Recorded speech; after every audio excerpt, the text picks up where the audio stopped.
যে খবরে নজর রাখবো, সিবিআই স্ক্যানারে পূর্ব মেদিনীপুরের দুই তৃণমূল নেতা মারিশদায় দেবব্রত পণ্ডার বাড়িতে সিবিআই, সিজুয়ায় নন্দদুলাল মাইতির বাড়িতে সিবিআই হানা।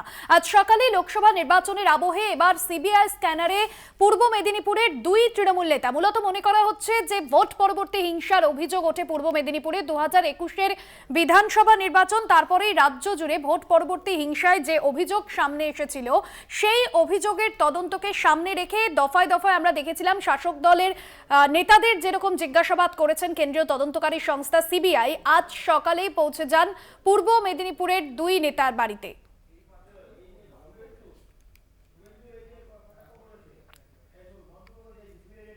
অন্যদিকে সিবিআইয়ের এই অভিযান নিয়ে সরাসরি শুভেন্দু অধিকারী তিনি কটাক্ষ করেছেন রাজ্যের বিরোধী দলনেতা। তিনি যেমনটা বলেছেন সিবিআই রেড হবে, সিবিআই হানা নিয়ে তিনি বলেছেন এদের বাড়িতে তো রেড হবেই। আর কি বলেছেন শুভেন্দু অধিকারী শোনাবো। সিঙ্গেল বেঞ্চ এনআইএ অর্ডার দিয়েছিল, মমতা ব্যানার্জির সরকার গেছিল ডিভিশন বেঞ্চে, খারিজ হয়েছে এবং এখানকার সমস্ত পরিচিত গুন্ডা এবং তৃণমূলের নেতারা 56 জনের নামে এফআইআর হয়েছে। এফআইআর রেজিস্টার করেছে এনআইএ এবং এনআইএ আমি যেটুকু শুনলাম এখানে এসে আজকে তারা প্লেস অফ অকারেন্স ইনভেস্টিগেশন করে আসামিদের বিরুদ্ধে ব্যবস্থা নিতে শুরু করছে। সৌম্যজিৎ চট্টোপাধ্যায় আমাদের প্রতিনিধি রয়েছেন ফোন লাইনে। সৌম্যজিৎ, আজ ময়নায় রোড শো করেন অভিজিৎ গঙ্গোপাধ্যায়ের সমর্থনে শুভেন্দু অধিকারী যেভাবে বললেন এবং যে আক্রমণ তিনি শানালেন, স্থানীয় তৃণমূল নেতৃত্ব তারা কি বলছেন, তাদের কোনো বক্তব্য পাওয়া গিয়েছে?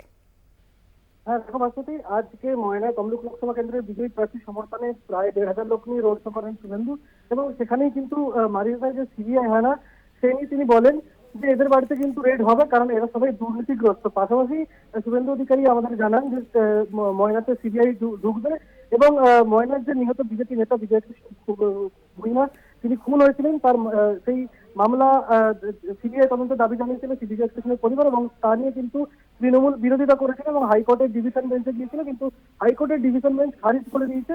শুভেন্দু বলেন যা হচ্ছে কোর্টের নির্দেশেই হচ্ছে। এবার এই নিয়ে কিন্তু তৃণমূলের দাবি লোকসভা নির্বাচন, এই লোকসভা নির্বাচনের জন্যই কিন্তু বারবার বিজেপি ইচ্ছা করেই তৃণমূলের উপরে ইডি সিবিআই ইত্যাদি লেলিয়ে দিচ্ছে।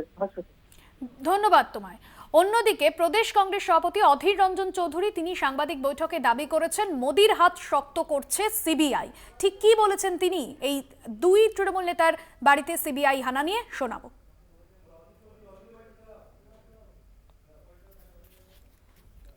এগুলো নির্বাচনের আগে সিবিআই তৎপরতা দেখিয়ে মোদির হাত শক্ত করতে চাইছে, নালে 21 আজকে 24, এতদিন ঘুমোচ্ছিল কেন সিবিআই?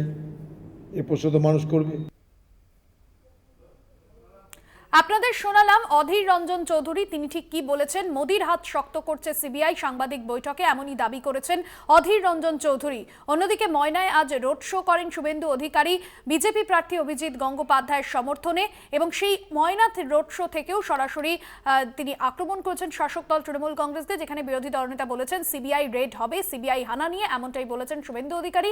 এদের বাড়িতে তো সিবিআই রেড হবেই, এমনই বলেছেন শুভেন্দু অধিকারী। আজ সকালেই আমরা দেখেছিলাম যে গতকাল কাঁথিতে মুখ্যমন্ত্রী মমতা বন্দ্যোপাধ্যায়ের জনসভা রোড শোর পরেই সিবিআই হানা, ভোট পরবর্তী হিংসা মামলার তদন্তে সকালেই সেখানে দুই তৃণমূল নেতা নন্দদুলাল মাইতি ও দেবব্রত পণ্ডার বাড়িতে হাজির কেন্দ্রীয় তদন্তকারী সংস্থার আধিকারিকরা। 2021-এর বিধানসভা ভোট পরবর্তী যে হিংসা, সেই হিংসার ঘটনার তদন্তেই পৌঁছয় সিবিআই আধিকারিকরা।